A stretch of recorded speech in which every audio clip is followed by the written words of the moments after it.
श्री रामदास अठावले।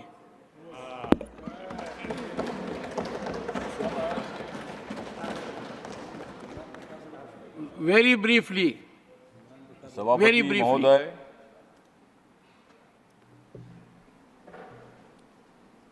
माननीय मोदी जी ने दिया है 80 करोड़ गरीबों को रेशन। माननीय मोदी जी ने दिया है 80 करोड़ गरीबों को रेशन, इसलिए माननीय राष्ट्रपति जी का बहुत ही अच्छा था अभिभाषण। मोदी जी कर रहे हैं मजबूत नेशन, मोदी जी कर रहे हैं मजबूत नेशन, इसलिए मैं यहाँ दे रहा हूँ आपके सामने मेरा भाषण।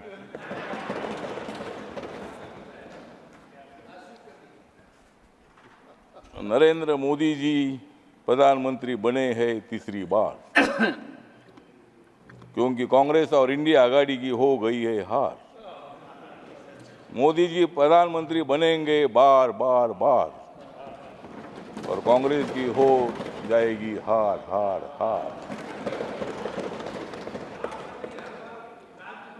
संविधान बदलेगा ये प्रचार झूठा था, संविधान बदलेगा ये प्रचार झूठा था, क्योंकि कांग्रेस ने सारा देश लूटा था।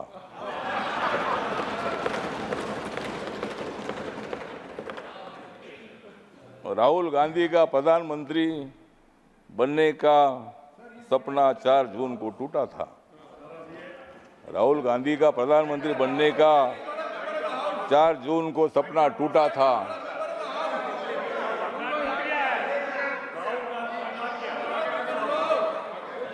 और मोदी जी के खिलाफ वन सेकेंड इंडिया आघाड़ी का प्रचार झूठा था। एक सेकेंड।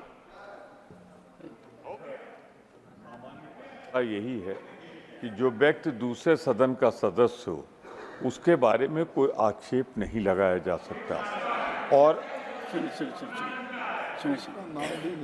उसका आक्षेप नहीं लगाया सकता, उसकी चर्चा नहीं हो सकती, क्योंकि वो अपनी बात की सफाई देने के लिए यहाँ पे मौजूद नहीं है।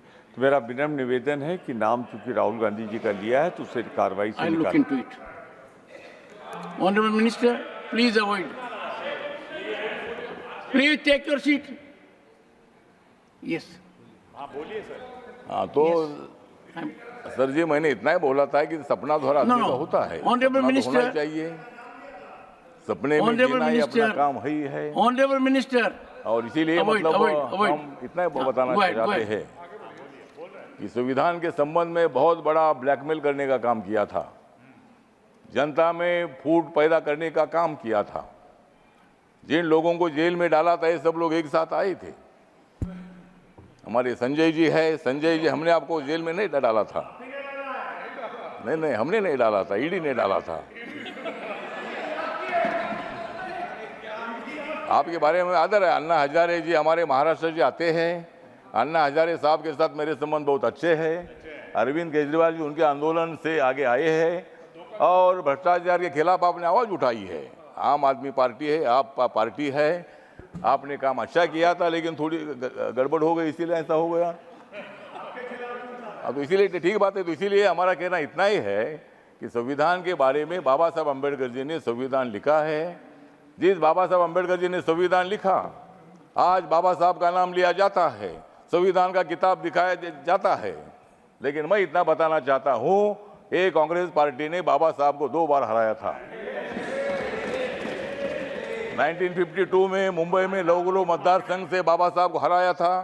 1954 में भंडारा जी बाबा साहब को हराया था, और बाबा साहब अम्बेडकर जी को भारत रत्न नहीं दिया था। बाबा साहब का फोटो सेंट्रल हॉल में नहीं लगाया था। और आज बाबा साहब की बात करते हैं, आज आप संविधान दिखाते हैं, संविधान दिखाओ, लेकिन संविधान के जैसा आपको बर्ताव करने की आवश्यकता है। और इसीलिए संविधान कोई बदल नहीं सकता है। नरेंद्र मोदी जी माथा टेकर शपथ लेते हैं।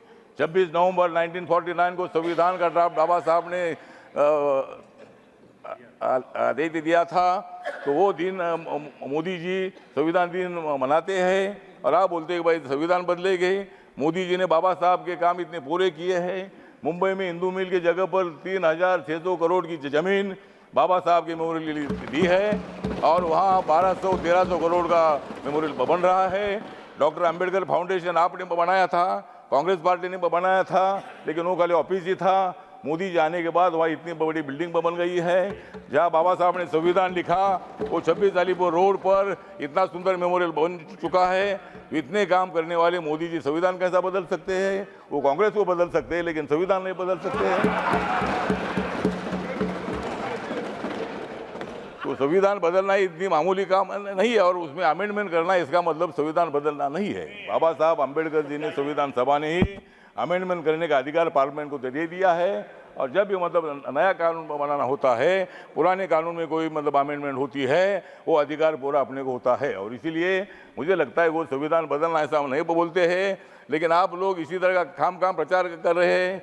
सब इतने नेता मोदी जी को हराने के लिए इकट्ठे आए हैं, लेकिन तुम मोदी जी को हरा नहीं सकते हैं। मैं मोदी जी के साथ हूँ।